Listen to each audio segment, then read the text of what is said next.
কতদিন বন্ধ থাকলে সিমের মালিকানা চলে যায়, এমন প্রশ্ন ইদানিং প্রায় শোনা যায়। অনেকেই সিম কেনার পর ফেলে রাখেন কিংবা নানা কারণে তার ব্যবহার করা হয় না।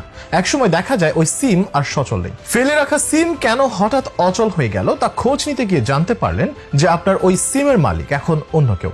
এমন ভুক্তভোগীর সংখ্যাও নেহাতই কম নয়। আর এই সমস্যার হাত থেকে গ্রাহকদের বাঁচাতে এবার বিটিআরসি জানিয়ে দিয়েছে কতদিন বন্ধ থাকলে সিমের মালিকানা চলে যাবে।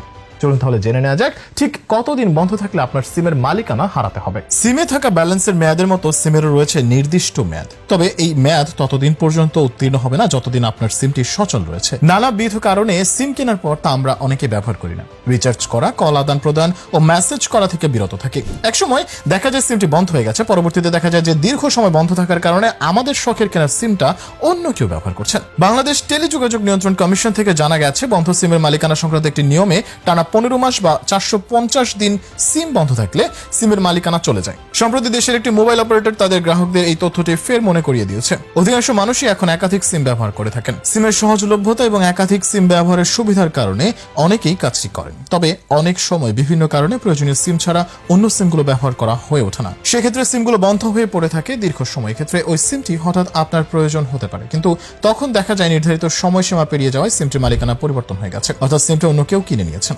এক্ষেত্রে সিম কোম্পানির কোনো দায় থাকে না। বিটিআরসি বলছে নতুন নিয়ম অনুযায়ী টানা 15 মাস বা 450 দিন একটি সিম ব্যবহার না করা হলে সিম কার্ডের মালিককে মালিকানা ধরে রাখতে বাড়তি 30 দিন সময় দেওয়া হবে।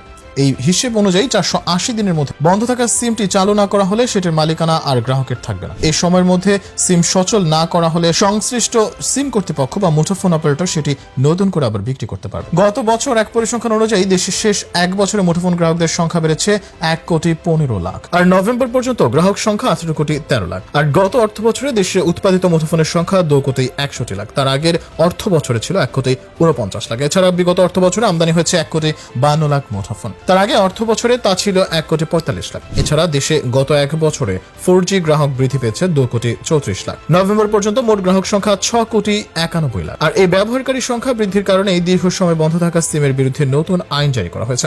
গ্রাহক বেড়ে যাওয়ায় সিমের মালিকানা বদলের আইন করা হলেও এই আইনকে কাজে লাগিয়ে অনেকে ফাঁদ পেতেছেন প্রতারণার। দীর্ঘদিন ধরে সিম বন্ধ রাখার ফলে মোবাইল অপারেটররা গ্রাহকের অব্যবহৃত সিম রিসাইকেল করে বিক্রি শুরু করেছে। পরবর্তীতে যারা এই সিমের মালিক হচ্ছেন তাদের কাছে চলে যাচ্ছে আগের ব্যবহারকারী ব্যক্তিগত নানা তথ্য, আর তা দিয়ে অনেকেই ফাঁদছেন প্রতারণার জাল। এ প্রসঙ্গে বাংলাদেশ মুঠোফোন গ্রাহক অ্যাসোসিয়েশনের সভাপতি জানান, মোবাইল অপারেটররা গ্রাহকের অব্যবহৃত সিম রিসাইকেল করে বিক্রি শুরু করেছে অনেক আগেই। ওইসব সিমের মাধ্যমে এখন প্রতারণার অভিযোগ আসছে। বেশি প্রতারণার শিকার হচ্ছেন প্রবাসীরা। দীর্ঘদিন দেশের বাইরে থাকায় তাদের বন্ধ সিম একসময় রিসাইকেল করছে ফোন কোম্পানিগুলো। এতে তাদের ব্যক্তিগত তথ্য ও ব্যাংকিং হিসাব নম্বর হুমকিতে পড়ছে। কেউ কেউ পাসপোর্ট নিয়েও জটিলতায় পড়ছেন। এক্ষেত্রে দুটি উপায় রয়েছে প্রতারণার হাত থেকে বাঁচার। প্রথমত, সিম সচল রাখতে 6 মাস কিংবা 1 বছরের মধ্যে অল্প কিছু রিচার্জ করা। দ্বিতীয়ত, ওই সিমের নাম্বার ব্যবহার করে যেসব ফেসবুক অ্যাকাউন্ট কিংবা ব্যাংক অ্যাকাউন্ট খোলা হয়েছে সেখান থেকে নাম্বার পরিবর্তন করা। এই দুটি নিয়মের একটি মেনে চললেই আপনার সিমের মাধ্যমে কেউ প্রতারণা করতে পারবেন না।